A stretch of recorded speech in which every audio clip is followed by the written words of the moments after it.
हमारे गांव में एक औरत मर गई थी जिसके जनाजे को बड़े प्यार से सजाया गया था। सजाने के बाद में सब उसको ले जा रहे थे चार कंधों पर। सब बोल रहे थे राम नाम सत्य है, सत्य बोले गत है। तो यही विधि का विधान है। कुछ दूर जनाजा जाके खंबे से टकरा गया।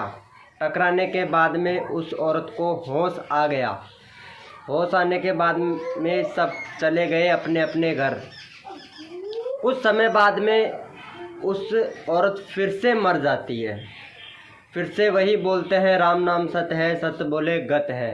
लेकिन उसका पति बोल रहा था खंबा बचा, खंबा बचा, खंबा बचा के। मोदी जी 5 साल हो गए, एक भी वीडियो वायरल नहीं हो रही है, तो प्लीज कुछ ऐसा मंत्र बता दीजिए जिससे मेरी वीडियो वायरल हो जाए। अंगेन घात्रम आहा, नयने वक्त्रम न्यायेन राज्यम आहा, लवणेन भोज्यम।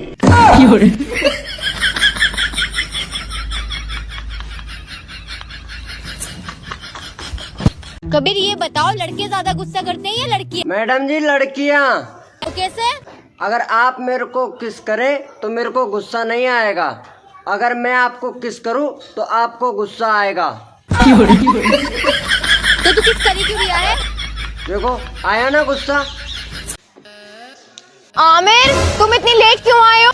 मैडम जी रास्ते में एक लड़की का 100 का नोट गिर गया था। ओह वेरी नाइस, इसका मतलब तुम हेल्प कर रहे थे उसकी? नहीं मैडम जी, वो 100 का नोट को अपने पैर के नीचे दबा कर रख रखा था। ये सोच रहा था कभी ये लड़की जाए यहाँ से और मैं 100 का नोट को लेके जाऊं।